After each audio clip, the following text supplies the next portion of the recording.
but I will if I have to. I don't expect it'll be a problem. 90 seconds, as you guys know, is an eternity to answer something. So I want to thank the candidates for coming out on a Tuesday night in the midst of probably one of the oddest election seasons you'll ever see. I'm sure none of the candidates thought, it'd be really a good idea to have an election like right after Thanksgiving, right before Christmas. But it is what it is, and I want to begin by thanking the candidates for putting themselves forward for this office and coming out tonight to talk about your ideas. And that's what this is really about, is to try to get some ideas out so that voters know what this really important position will do for them. It's especially true, obviously, for the voters of District 2. So I'm going to start with opening statements, and I'm just going to start at my far right and let Veronica Carbajal give the first statement, and then we'll just come down this way. So Judy, if you can share the mic. Veronica, go ahead and start. And candidates, feel free to stand, sit, whatever you're most comfortable with. Okay, can everyone hear me? Okay, now? Hello everyone, I'm Veronica Carbajal, and if you have been to Disneyland, you know that there is the option to get a fast pass, right? Anyone there? In the fast pass, if you have the savviness to find out how to get it and the money to get it, will help you skip the line. And that's great for Disneyland or for Disney World or any other amusement park, but it's not okay at City Hall. At City Hall, everyone should have a fair shake. At City Hall, everyone should not struggle to get a city permit, an inspection, a bid application in, or assistance with getting their small business started. There should be no fast tracking at the city. And so transparency is extremely important to me. I've worked as a, what we call poverty law attorney for 19 years at Legal Aid. My clients have been shortchanged and defrauded in many different ways. I've taken on polluters, I've taken on scammers, I've taken on slumlords, and even the city of El Paso. Because again, everyone should be treated fairly. I started a political action committee after my last race to limit campaign contributions at the city level. We have gotten so close to getting this passed. The public is hungry for it. We collected thousands of signatures from people who were willing to give us their date of birth and address and name because they wanted to make sure that everyone had a fair shake in the system. What happened after the collection of signatures is that we had to negotiate with the city. And so I am an attorney, but I also love policy, which is why I'm willing to leave my legal career to run for office. And I have been working on crafting policy with the city attorney and with city council when it comes to campaign finance reform, as well as most recently with animal services and the interim city manager in dealing with dangerous dog laws, as well as other issues that affect our community. I'm excited to talk about District 2 issues in a bit, and I thank you all for being here and for the work that you do. Thank you. Judy Gutierrez, you have 2 minutes. Good afternoon. Thank you for the opportunity to address you again. This is my 3rd attempt at office. I'm sure some of you are familiar with my platform. Politics aside, what am I bringing to the table that my co-candidates don't have? 24 years of actually working in the city with colleagues, with department heads, and through 2 city managers and 4 city representatives. One of the things that I think is important to note, is that during the tenure for one of the representatives, Rep. Romero, who resigned, I was there for 8 months leading the office. A basic level of what a representative does is constituent service. That is my strength. I'm a great foot soldier. The votes, remember, we're 1 of 8. So we can get up here and promise you the sun, the moon, and the stars, but we're 1 of 8.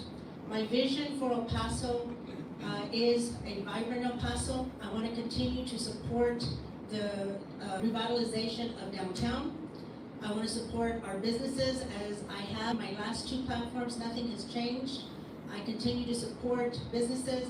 I continue to believe and want to support our law enforcement because our communities, whether they're residential or business, are not going to matter if we don't have a safe community.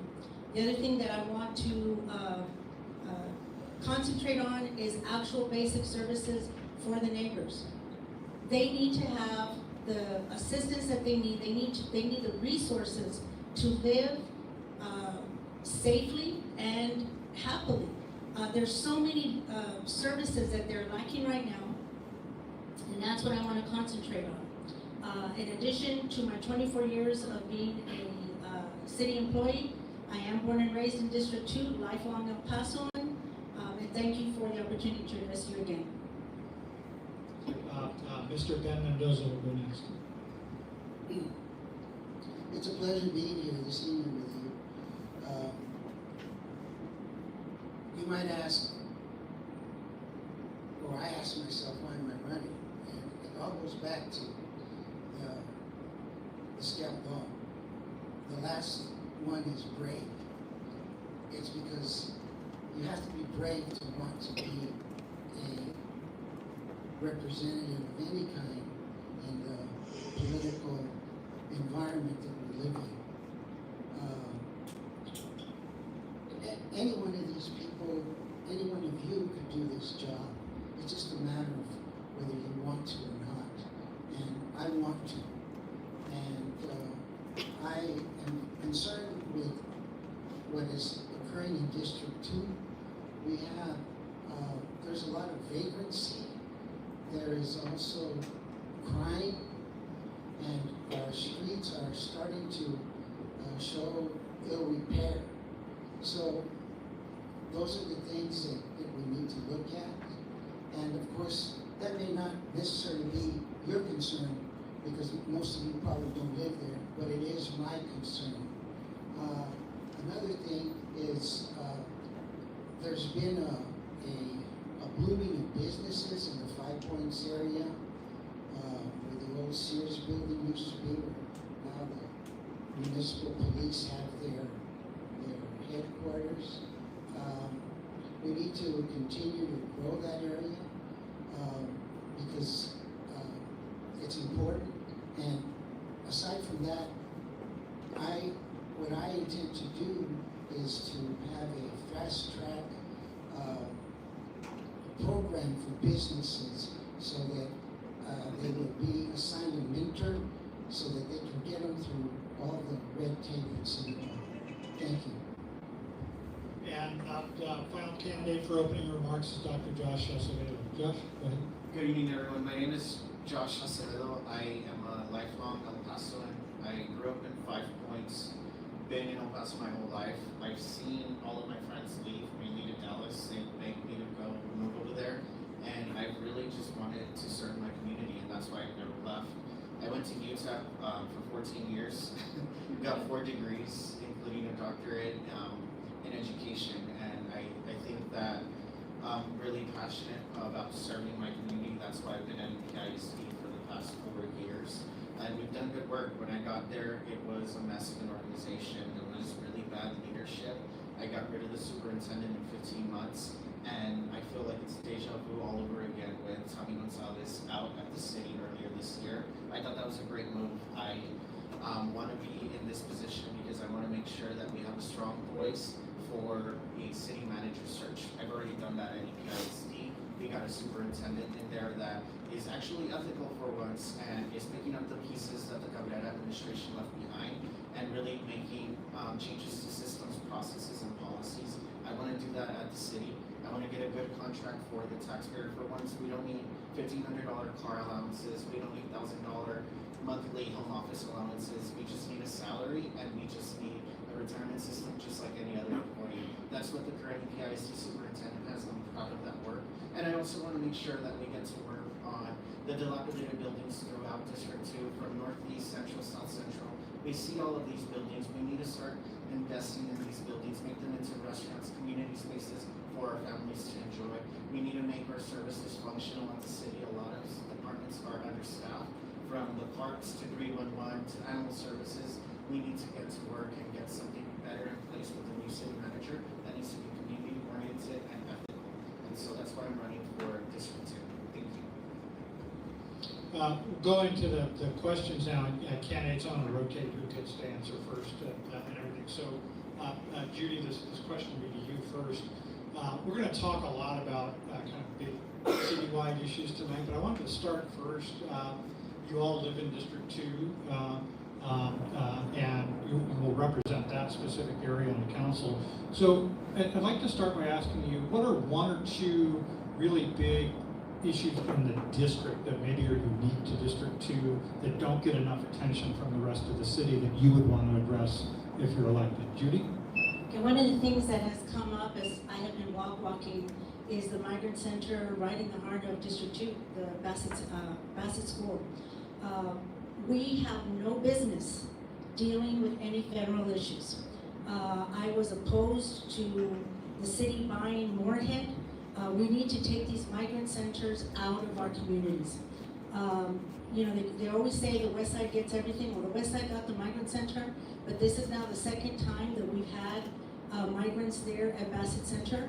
I'm not disputing that there's a need, a humanitarian need to take care of them, but we absolutely need to get them out of District 2.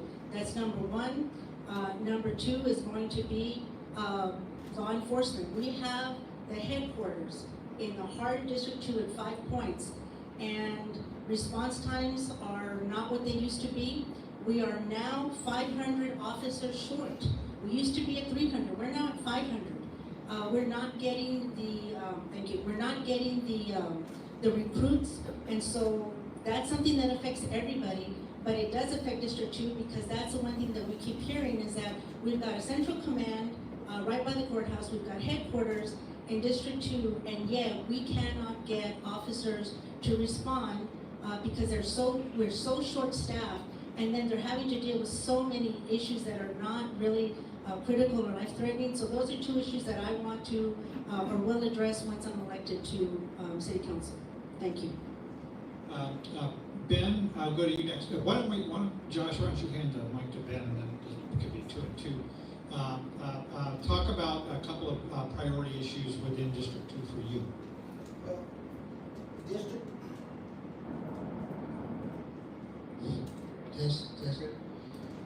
District 2 is probably one of the older districts in the city of El Paso. You have schools that have been closed. You have an exodus of residents because they are having to endure high taxes, so they abandon their properties. You have several abandoned properties. You also have, because as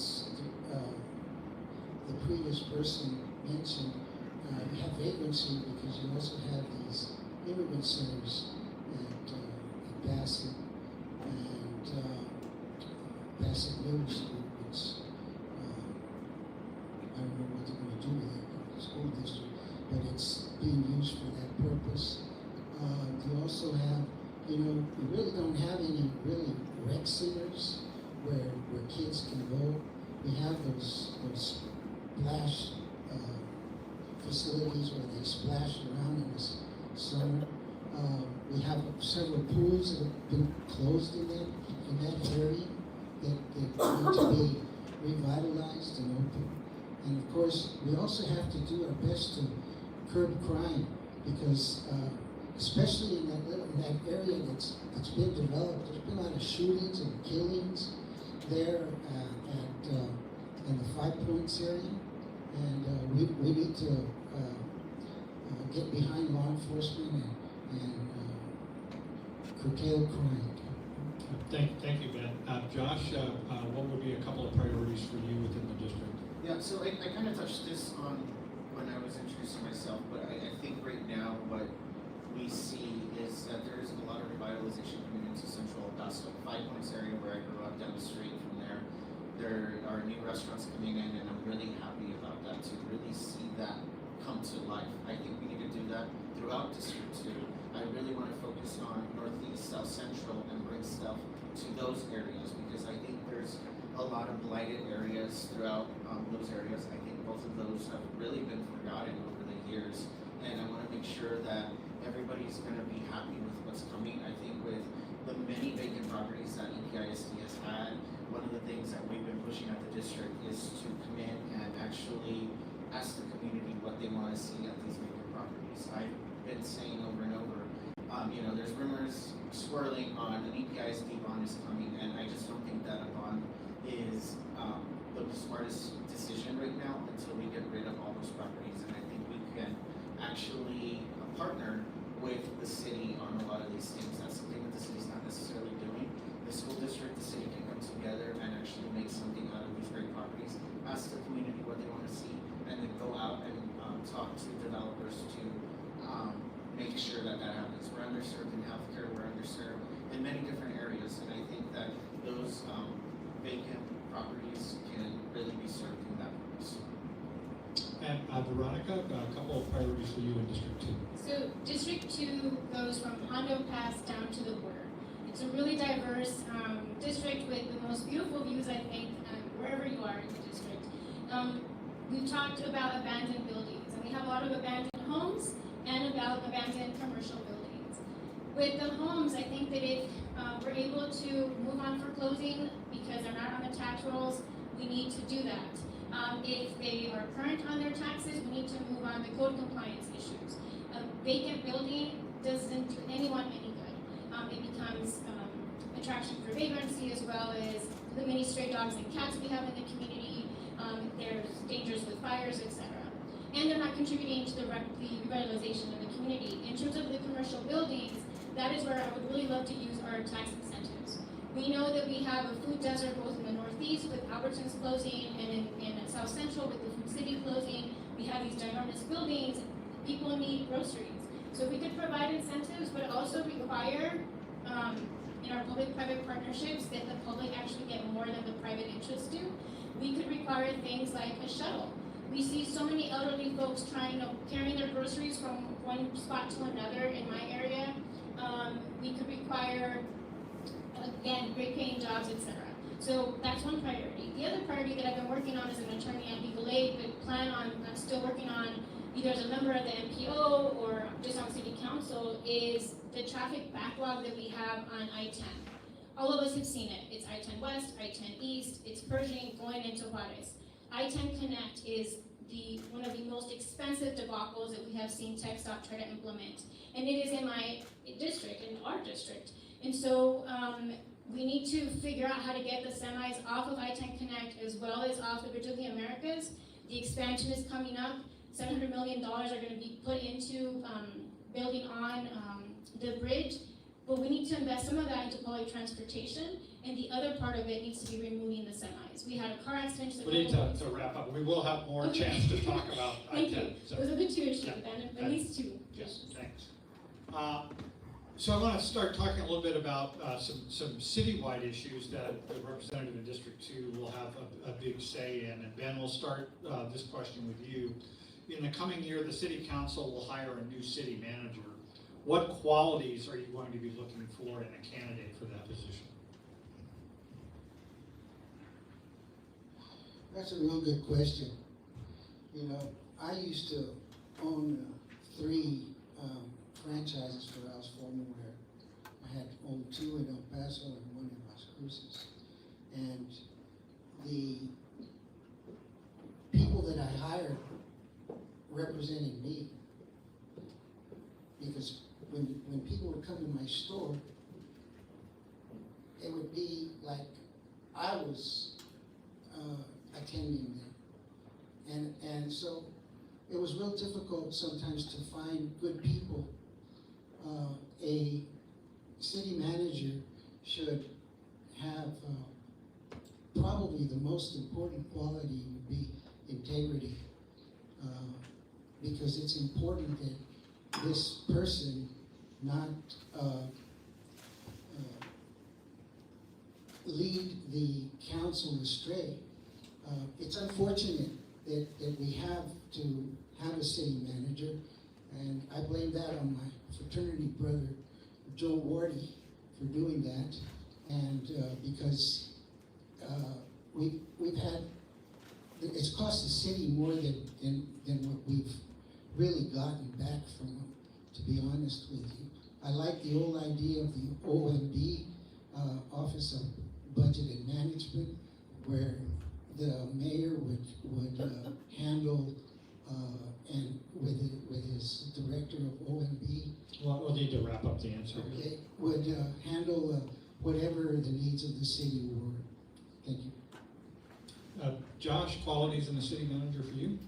Yeah, I touched on this earlier, but I think that right now with the city manager search, that's going to be a very, very important thing that we do, just because the last decade has been pretty messy in terms of what the city has been spending on, and really taxes have skyrocketed, and it's been really difficult to keep up with that.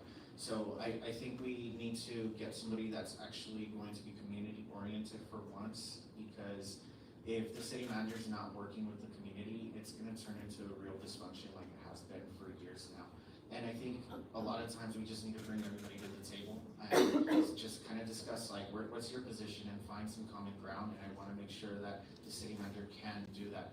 Unfortunately, we have to also say that we need somebody with strong ethics, because we've seen the ethics that has plagued our city, not just at the city, but at the county, at the school district. And I want to make sure that we have somebody that will also understand El Paso. I worry about the search firm with EPISD. I voted down with 2 search firms that we had there. I think that a lot of times these search firms really bring these recycled candidates, and I think that's really really dangerous, because then we end up with a bad candidate at the end. So I want to make sure that we have community voice throughout the process, and we do this together as a community as much as possible. Veronica, city manager, qualities for you? We need a city manager that understands that they work for us and not the other way around. And one that will listen to council and to the community, one that is accessible to the community. I had a meeting with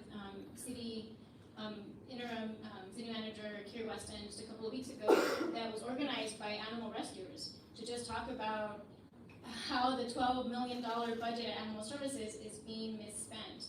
And so it was refreshing to have that kind of contact with someone. That's what I think we should expect. Back in 2008, I believe, city manager Joyce Wilson invited me along with a number of other community leaders to be a part of the interview process for the chief of police. And that I also appreciate. I want someone who understands the value of that, and if I am a city council rep, I would urge council to actually host those kinds of meetings, right? We were not just a part of a reception. We actually got to interview the finalists for the chief of police. And so I would like to have that opportunity for the community when it comes to this position as well. But I think someone who is community oriented and will know how to listen to the community. And I want to also thank Justicia Fronteriza. Justicia was, I think, a big part of getting rid of Tommy Gonzalez. We talked about it, we made it an issue for the candidates that went up to council, and that we were able to get a majority on council that ultimately terminated his contract. And Judy, what qualities are you looking for in a city manager? Thank you. Simply stated, I want to say an El Pasoan. We talk about the brain drain. We talk about, we're having to hire from outside. Who is going to know El Paso better than somebody who has been here and has seen it all? I want to see somebody who is not political. Again, one of the advantages that I've had, I worked 10 years under Joyce, 5 years under Tommy. I've seen both styles. We already have a committee, citizen committee that has been involved in the selection process of the city manager. I don't expect that to change. Community engagement is necessary, and I think we will have that. But simply put, we need to have somebody that's from here. I would love to see somebody from the business community who has strong roots in El Paso, because that's going to give them a broad understanding of what it entails to be the city manager. You know, we talk a lot about transparency and ethics. How do you measure that? You can't see that on a resume. That's why for me it's important to have somebody that we already know, that we've already seen their integrity in action, their trust in action, where they've given their word and they've actually stuck to it. So for me, that's very simple. I hope that we find somebody that's homegrown, and I think that we can, because we have a lot of talent here in El Paso. Over the past decade, a series of tax increases approved by the city council have added hundreds of dollars to the tax bill on an average value home in the city. Most of that money has gone toward public safety efforts and some to roads. How will you approach taxation decisions during the budget decision of 2024 if you're elected? And Josh, we'll start with you. Yeah, so I've been through 4 budget cycles at EPISD, and every single year we have lowered the tax rate, and we have managed to even give a 7% raise to teachers, which is the highest in the So this is part of the reason I asked the question. I'm not going to allow people to talk about lowered tax rates when the effective tax rate went up. Now, with the school district, not so much. Yeah. But the reason you were able to lower the tax rates is because property value valuations went up, and that's what the law requires you to do. So let's kind of, I want to make sure and so we that's what it's super relevant. So I'm not trying to talk about the district, but I'm saying I have approached budgets in a way where we cut where we need to cut. I think that the past city manager had poor planning throughout the entire time he was there. And I think that's where he would go to COs all the time for everything.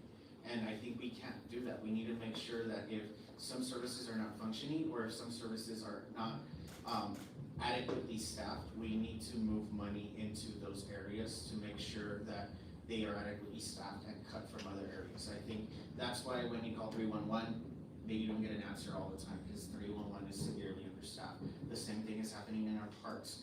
And so I think we just need to make sure that every single tax dollar is going to be adequately spent and be good stewards of taxpayer money.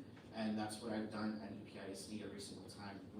We're projected to have a $27 million deficit. That's been cut a lot because we've cut where we can, and we need to make sure that we're planning better. And that's, as an organization, we have to step back and see what systems are in place, which ones are missing, and get adequate people in place as well to make sure that we're functioning as a city. Veronica, talk about how you would approach taxation decisions during the budget season, and obviously spending decisions too. Yeah, I think, again, we have to be good stewards of people's property taxes, right? We know that residential taxpayers pay the most. And so for me, it's really focusing on not subsidizing the richest El Pasoans, right? But focusing on the fact that trickle-down economics has not worked for our community, so we need to invest in small businesses. We need to invest in things that will actually bolster our local economy. We also need to collaborate with other taxing entities because everyone wants to buy buildings or land bank, etc., and we have a lot of vacant buildings which we keep talking about. So why aren't we using those vacant buildings, doing land swaps, doing things that will reduce cost, while also thinking about how can we collaborate when it comes to personnel and resources. When it comes to libraries, community centers, etc., with the city and the county, what can we all do to work better together and save the taxpayers' money at the end of the day? We need to also make sure that everyone is paying their fair share, right? It's been rumored for many years that the refinery has not paid its fair share of taxes. And so that's something I want to look into, and I'm really excited to get back the city auditor's report on the 180 agreements that have existed for a number of years to see if we need to cut any of those and what we can learn from those 180 agreements and tax incentives to make sure that we don't make the same mistakes in the future. Judy? So I think one of the things that we keep missing is that this election is going to cost us, or has the potential to cost us, almost $1 million, depending on who gets elected, depending on if there's a runoff. Nobody talks about that. Almost $1 million wasted because somebody doesn't honor their commitment to the voters. What am I going to do differently? I've already pledged that I'm going to vote no to a tax increase. This coming year, we're going to have, I believe, half of council that's going to be running for re-election. And history has shown us when people are running for re-election, there's all of a sudden the miraculous will and way to hold the line on taxes. So I'm expecting that to come up with this budget cycle because of the people that are going to be running again. I also pledged absolutely no certificates of obligation. They were designed for emergencies. That's not what we've used them for. So I have already pledged that. So I just want to press you a little bit on that. When you say, I'll vote no to taxes, that's kind of the easy answer. So in a time when inflation alone will drive up the cost of city services, what are you going to cut then so that you can keep taxes flat? That's a good question, and I wouldn't That's be, why I asked. yeah, I wouldn't be able to answer that without actually looking at the budget. Having So, been, so without looking at the budget, how do you know that you would vote against a tax increase? I'm sticking to my word, Bob, because, certificates of obligation is one thing. There is, as most of us have known and having been there is waste within the city, from streets to parks to everything. You have to be up here and saying, yes, I am gonna make the difficult decision to say, I'm going to cut here, I'm going to cut there. Raising taxes or cutting isn't the same as not raising taxes. Being able to say, yes, I'm gonna have to make that unpopular decision and cut somewhere, whether it be labor or whether it be in service, but the no tax increase has to stay because we're in debt almost, or at or above $2 billion. That is not sustainable to El Paso as business owners or as residential property owners. It's not sustainable. Ben, sure. How would you address taxation decisions and spending decisions during the budget season in 2024? Okay, that's a $54,000 question. But aside from that, as you well know, back in 1972, the Texas legislature, in its infinite wisdom, decided to pass a bill to create the Central Appraisal District. And when they did that, it was because of an outcry of the school districts that there were some school districts in Texas that weren't getting their fair share, blah, blah, blah, blah. And so now we're getting that pushback because now the Central Appraisal is mandated by the legislature to do appraisals, I believe, every 5 years. Every 3 years, but they can do them annually too, Yeah. which they've been doing. And what that does, it increases your taxes because, you know, we could tell you a big fat lie, you know, once I'm elected, oh, we didn't increase your taxes, but because of the valuation that went up, we're still gonna get more taxes even if we keep the tax rate where it was the year before.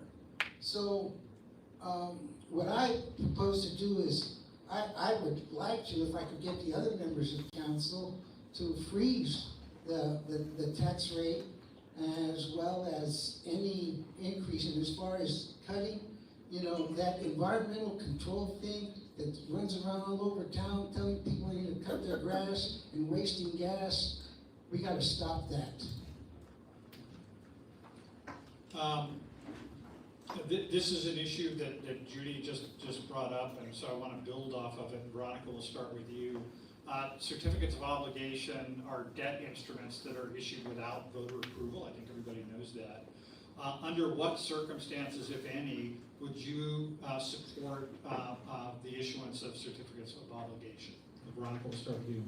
It would be an emergency situation, right? So in 2006, when we had the floods, legal aid was there. We saw folks who barely survived when 5 feet of water came into their neighborhood, and that was an emergency situation. We didn't need a CO because FEMA came in and helped, and we helped with that process, and we ended up suing the city over the mishandling of that.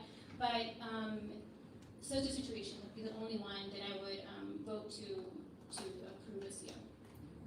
And Judy, you kind of gave an answer to this already, I think, but I'll give you a chance to expound on Yes, that. and I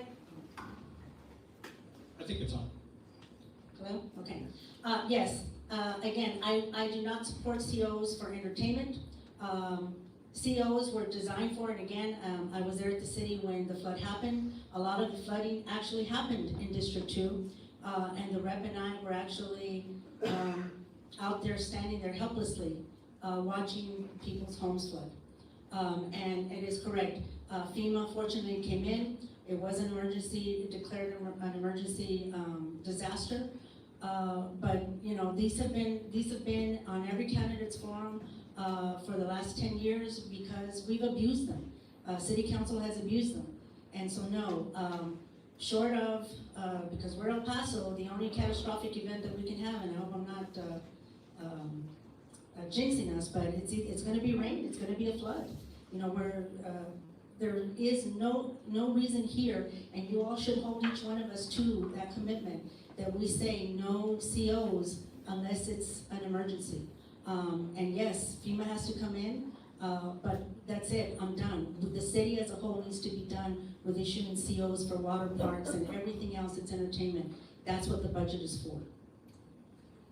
Ben, your position on certificates of obligation? Well, you know, certificates of obligation It's working. are a double-edged sword. Because as was mentioned earlier, sometimes you may need them in case of an emergency. But for the most part, we need to take a good austere look at the budget. We're a poor town. I mean, the median income here is not like it is in other cities in Texas. And we're being taxed to death. And we need to just cut back. We haven't had any real cutbacks since Jonathan Rogers was mayor in this town. And I think it's high time that we cut back and hold the line in So if I can pressure on that, again, I want to try to avoid vague answers. When you say cut back, the vast majority of the city budget goes to public safety right now. What would you cut back specifically? Well, as far as public safety, I've always been a proponent of consolidating with the county. The police department is a duplicated service, in my opinion. But you don't have that power as a city council member. No, I don't, but I could lobby for it. And that, of course, would have to come through the county commissioners, because they're the ones that would basically hold the trump card as far as any type of consolidation, because there are duplicated services, and we really can't afford that, in my opinion. And of course, there's a lot of waste in the county, in the city, We'll have to wrap up. in all departments, so we take a good austere look at that. Thank you. Josh, your thoughts on certificates of obligation? Yeah, I echo a lot of what the county just said in terms of emergencies, unexpected things. I go back to how is this budget being crafted where we are just going to CEOs for everything? Like, that's so easy to do, right? And it's just like, oh, it's voter debt.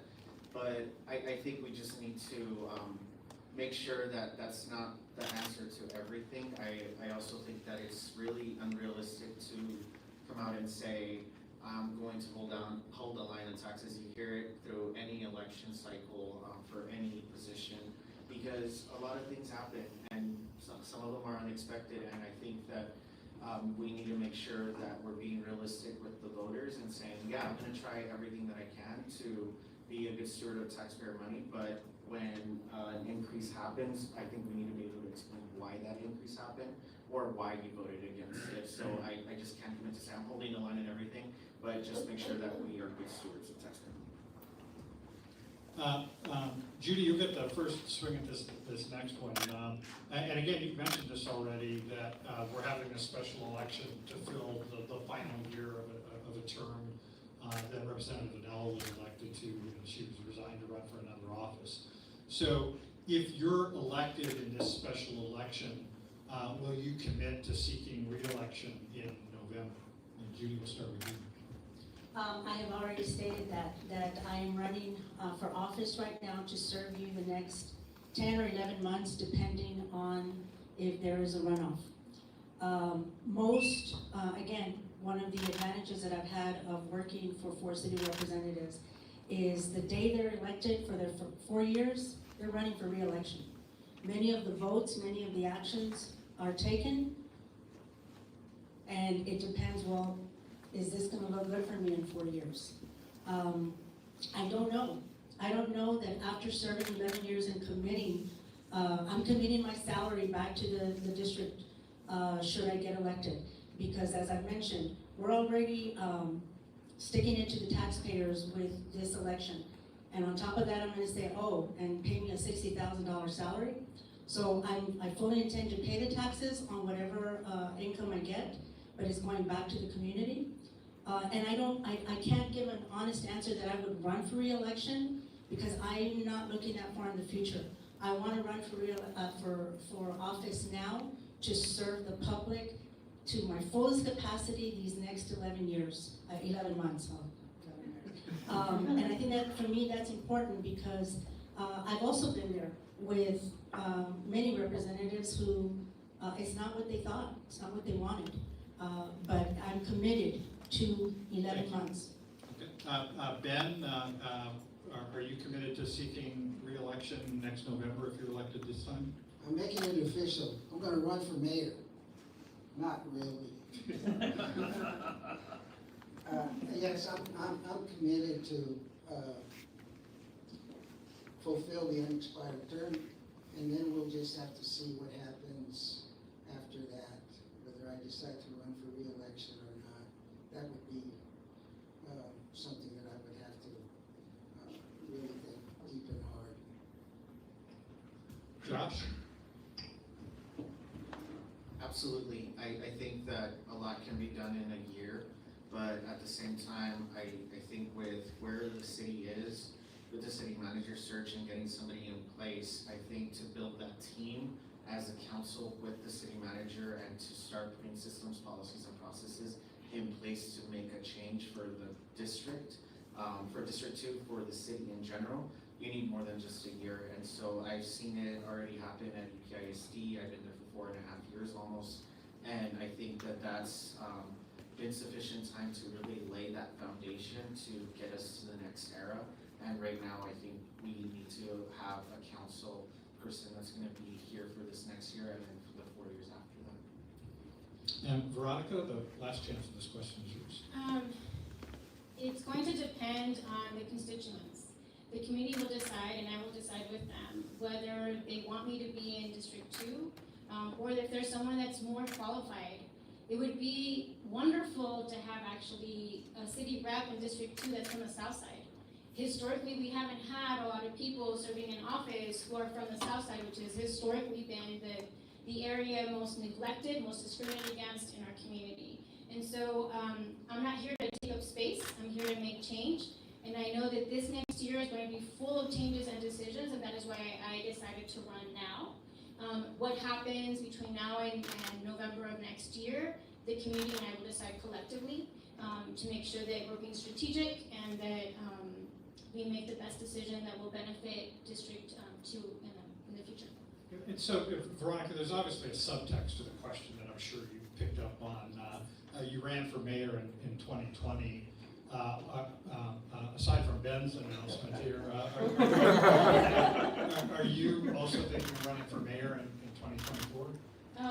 When I ran for mayor in 2020, it was because I liked my city rep, Alex Anello, who was District 2 rep, and still is until this election. And so I was not going to run against her. I knew that we needed to have strong leadership. I didn't agree with where the city was going, and so that is why I ran. I've been at Legal Aid for 19 years because I have been able to make really incredible change as a legal aid attorney. And so I am not a politician, I am a change maker, and so if the decision is that that's the best space for me to be in 2024, then we'll decide. But right now, I love my district and I want to work. Thank you. I'm going to go to a question that comes from the chamber here. And Ben, I think you'll get the first chance at this. As I think everybody knows, the Chamber's PAC, El Pasoans for Prosperity, led a campaign against Proposition K in May, which is also known as the Climate Charter. The charter amendment was rejected by 82% of the people voting, I think it was. What was your stance on Proposition K? And just so everybody knows, I'm going to have a follow-up question on addressing climate change going forward too. So the first part of this question is just your stance on Proposition K. I voted no, and I opposed it from the get-go because I I believe the fervor out there was not in favor of it, and that isn't why I voted no. I just voted no on principle. And go back to the 70s, back when we called it ecology, and the weather is always changing.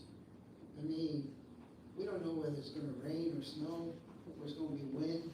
So you can't legislate things and force people to do things that we don't know what the weather's going to do. You know, so I'm against Prop K. Josh, your stance on Prop K? So this one was really difficult for me because I absolutely believe that climate change is one of the biggest issues of our generation. I think that I really wanted the city to lead on it, and the city can still lead on it, but I think the way it was packaged was where it was problematic, because I think I would have done it a little differently. I would have done a climate change, and I would have done an electric company on it, because I wasn't supportive of municipalizing the electric company. And I think that is where the outcry came from. And I think that in the future, we need to be doing everything together with people. We need to bring labor. I think the union that the electric company has was not at the table. I think it was just packaged in that way. I don't think that's the way it should have been. I wish I would have had that option to get climate change and then the other one. So the city of El Paso can lead, and I think we move forward now and we look at climate change in a realistic way. We bring people to the table, whether it's the electric company or the chamber or constituents. Everybody needs to have a voice to see how we move forward in the future. Veronica, your position on Proposition K? I supported Prop K, no secret there. I wrote opinions about it, and I was not the brain behind it. I was not the mastermind behind Prop K or the campaign. I was busy running our own campaign for campaign finance reform, so I just want to clarify that. But I did support it because I've been an environmentalist for 25 years as a result of my grandparents both dying of cancer when I was a teenager. Despite them being healthy and loving nature, we know that when our climate is poisoned, our bodies are poisoned. So I carried that for more than 25 years. And I understand that the youth feels that, or understands that our world is on fire and that we're not moving quickly enough to resolve those issues. That said, the vote against Prop K, I believe, was not a vote for El Paso electorate. It was not a vote against the climate. It was a vote out of fear that property taxes would rise as a result of us potentially municipalizing the electric company. And so I recognize that fear. I see it in myself, I see it in my clients who are getting reverse mortgages or are getting deferrals or are getting tax loans to pay off their taxes. So the opposition fed that lie and fed that fear, and that's why I think Prop K failed. And Judy, your stance on Prop K? I was anti-Prop K. I was anti-Prop K. I still am. I think it cost us millions of dollars that could have been used for a number of other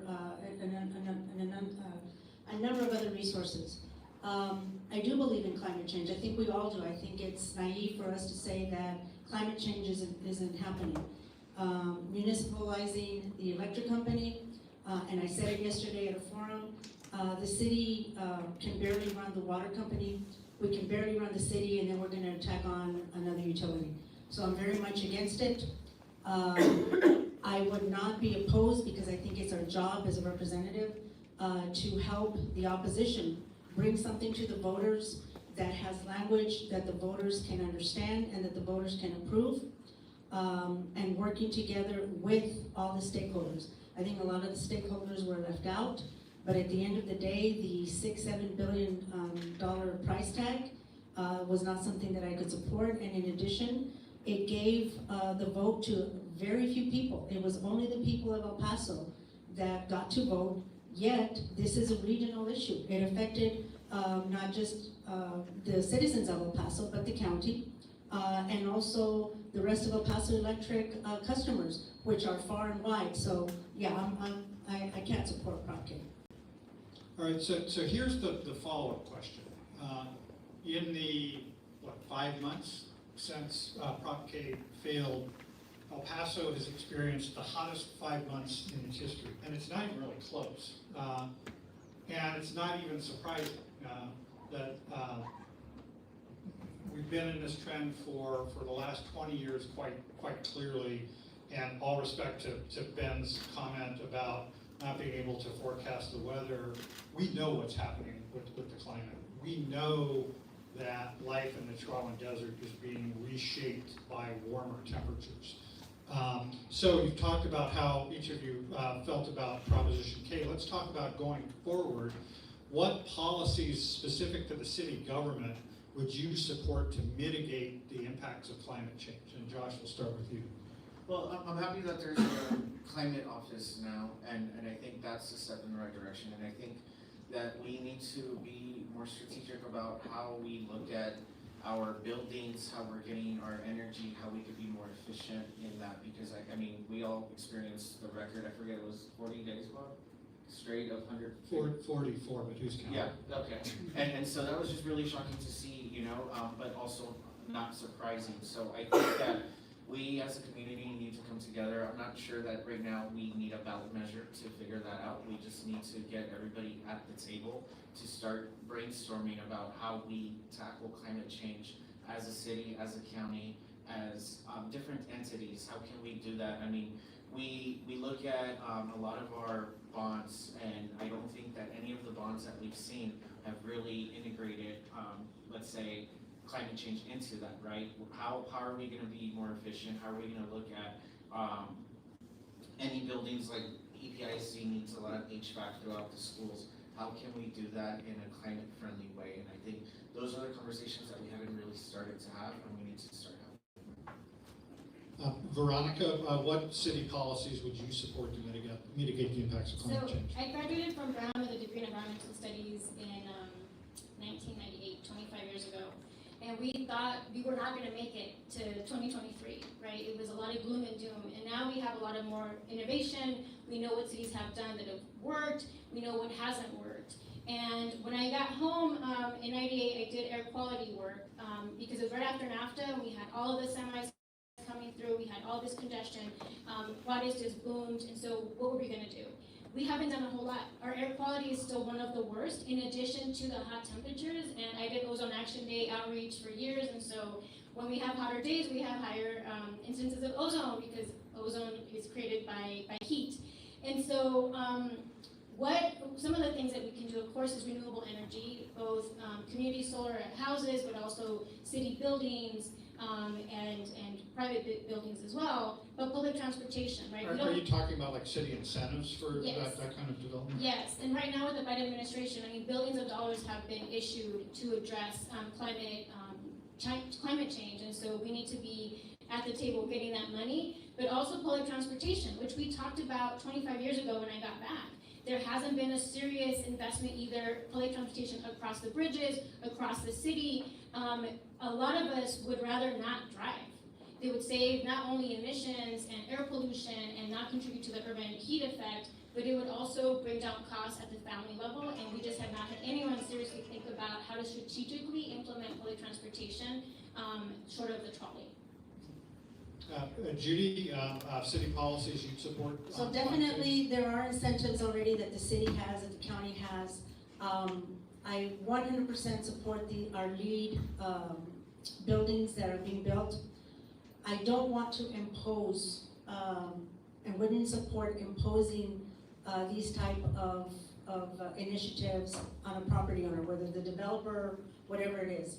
But I would definitely support more incentives via tax rebates so that we can incentivize both commercial and residential to use renewable energy.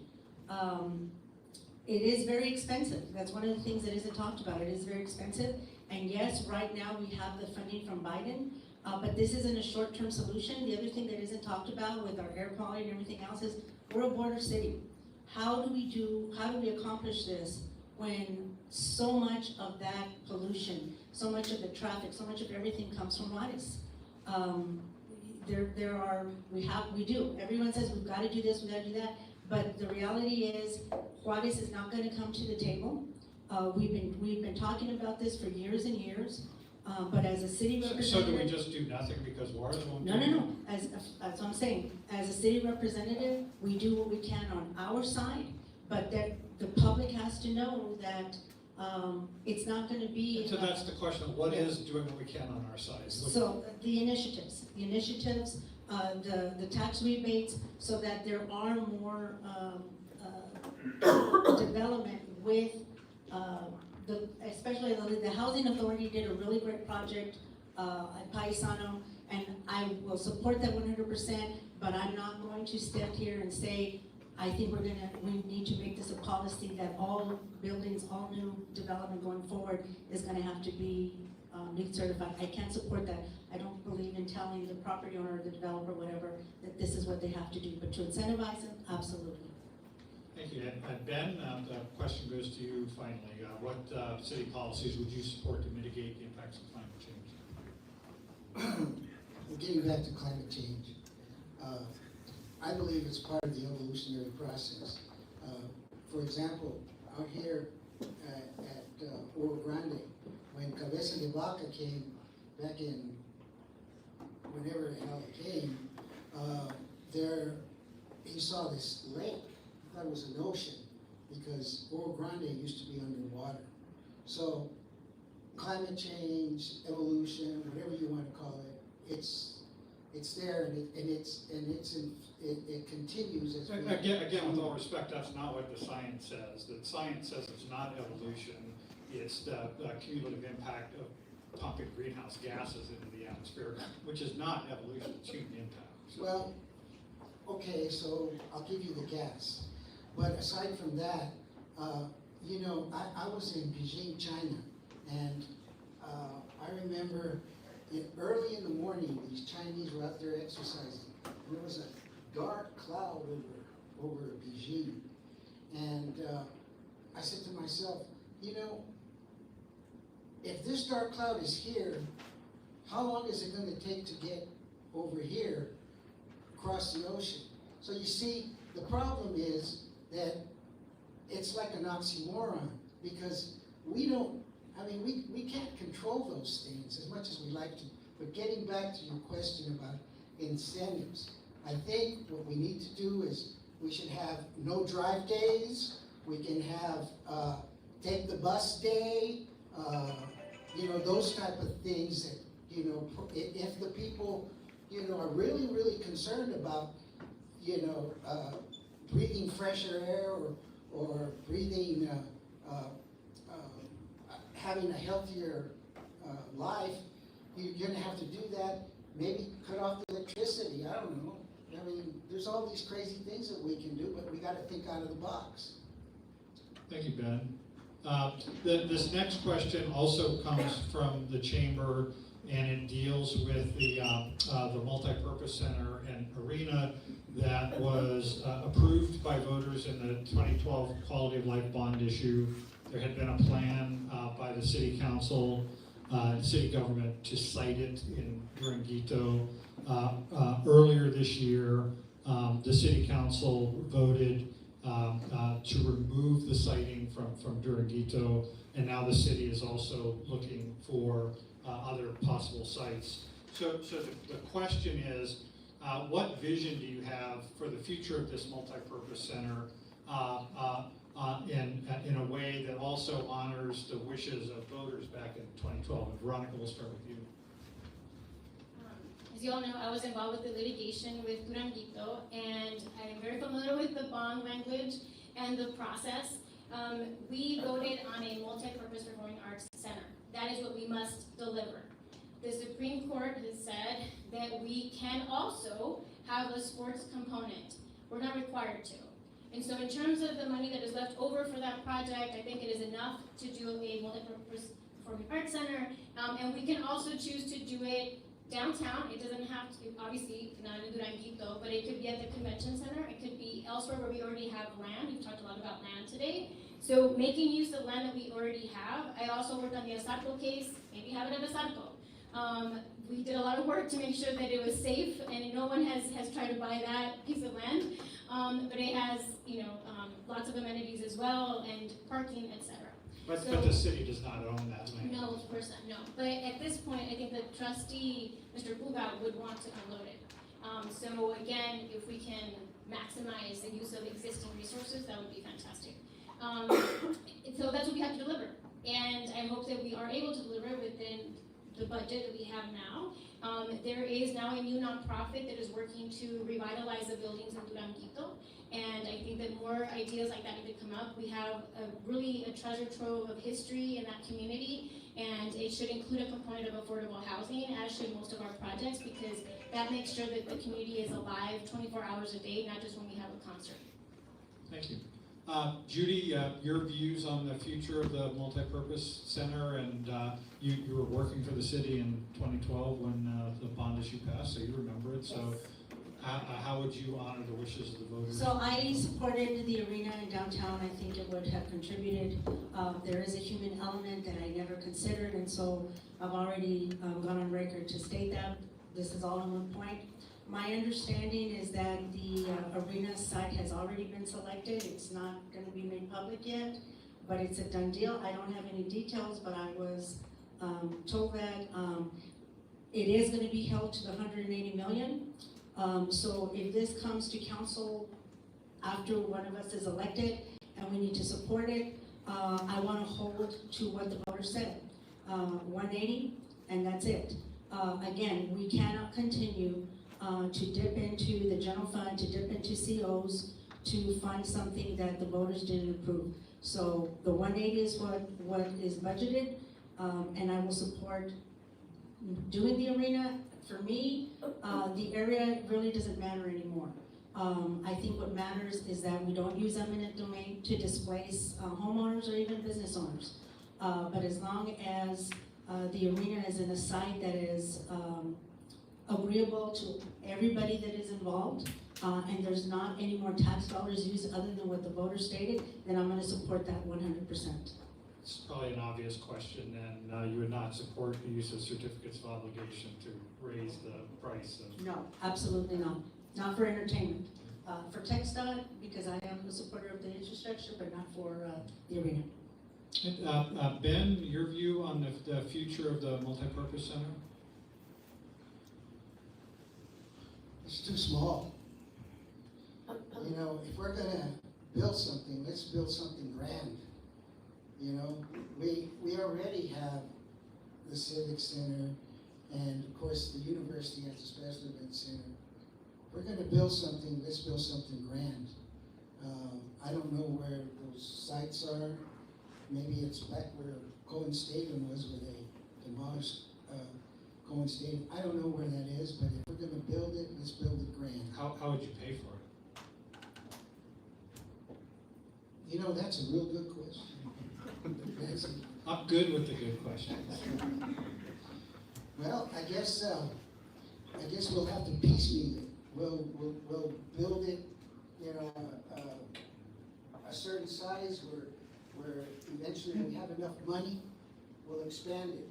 And that would have to be left up to, I guess,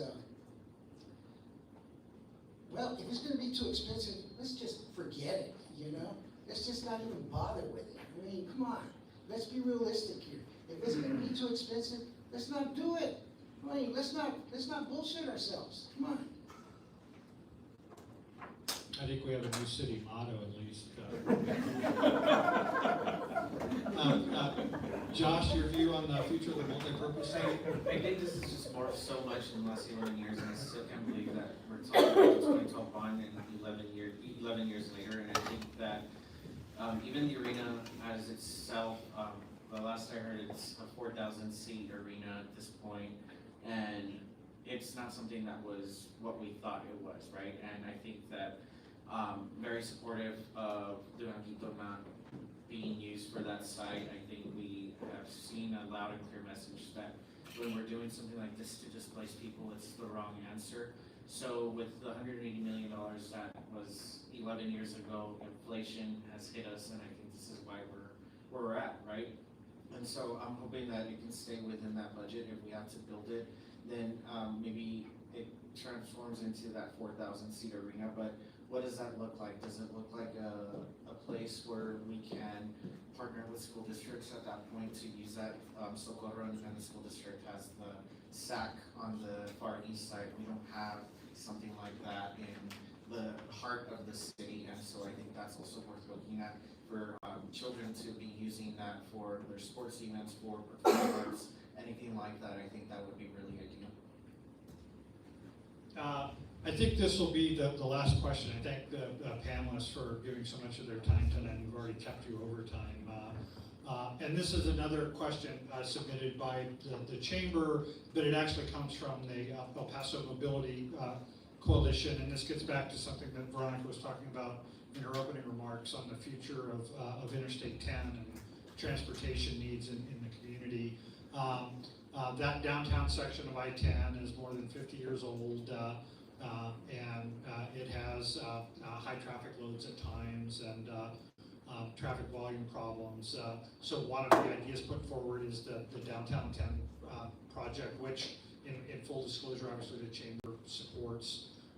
The chamber, in addition to supporting the Downtown 10 project, also is advocating for the deck plaza, which would be separate but related to that, which the chamber sees as a way to reconnect downtown community, or the chamber and other supportive groups see as a way of reconnecting downtown communities.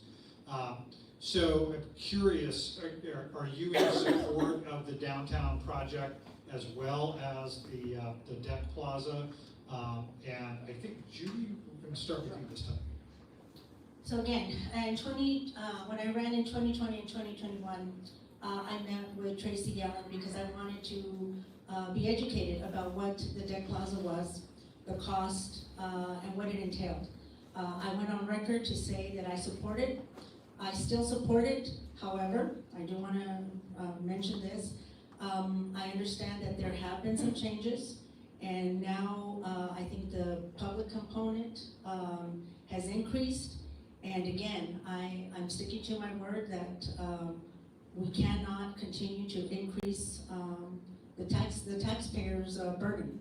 So I think the deck park would definitely connect to the communities. I think it's a great project. I definitely support the expansion through TxDOT.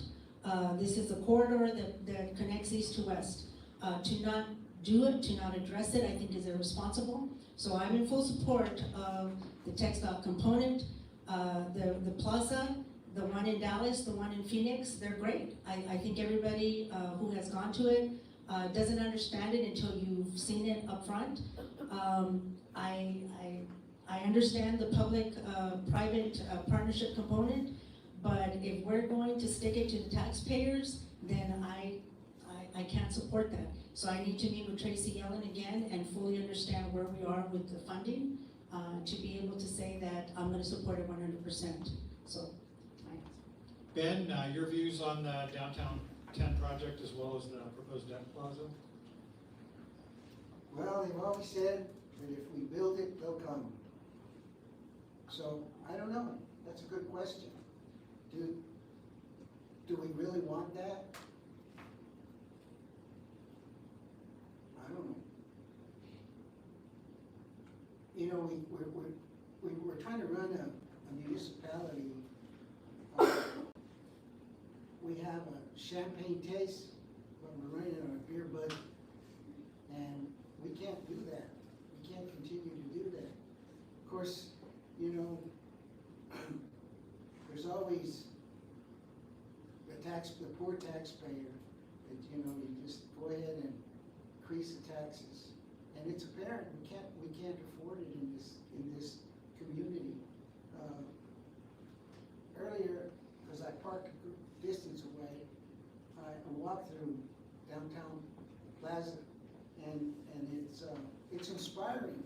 The downtown area is really inspiring, because I remember when it was Plaza de los Lagartos, when I was a kid, and take the bus and you'd see the alligators out there, and to see something different now, it's like evolution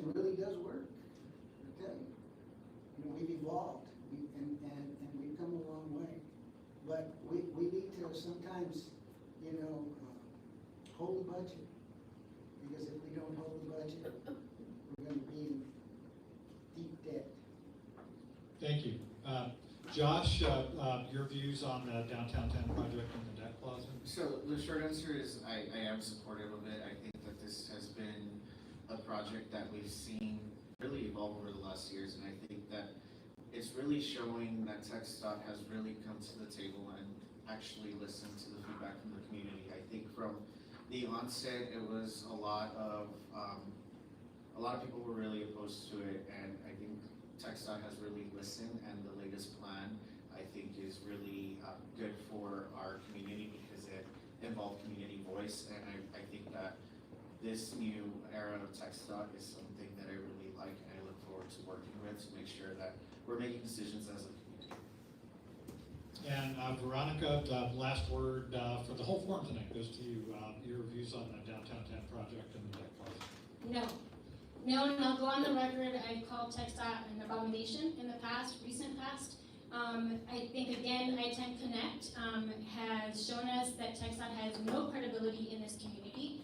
They spent $156 million of our state and federal dollars on a project that not only made the congestion worse, but it damaged homes in the Zavala neighborhood, Zavala Elementary neighborhood. It brought the highway even closer to little kids who go to school at that school, and has changed the lives of those folks forever.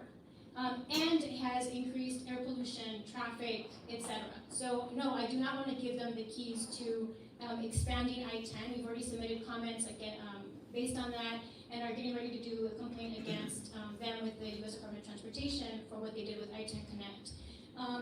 I think that we need to wake up as a community and demand better of the state agencies that operate within our boundaries. TxDOT is going to take homes, is going to bring the highway closer to existing homes that are not taken, and this will not make the traffic any better. We need to move the semis off of I-10, off of the Bridge of the Americas. We need to think ahead, because no transportation project in this country, which has expanded lanes, has actually reduced traffic or pollution. That is not me saying it. It is decades and decades of research that shows that the only way to get vehicles out is by creating public transportation systems, and with the semis creating their own arteries that do not mix with passenger vehicles. The same with the deck park. Thank you very much, candidates, for a very enjoyable and lively forum tonight. I appreciate it very much. The election is December 9th. Candidates, remind me, when does early voting start? I should know. November 27th. So very compact period here. Voters of District 2 have a choice to make real quickly, so I appreciate the candidates spending their time with us tonight to share a little bit of their platform and their thinking, and I want to thank the audience for coming out tonight. It's really great to see engaged members of the community out here. So thank you to the Chamber for hosting us tonight.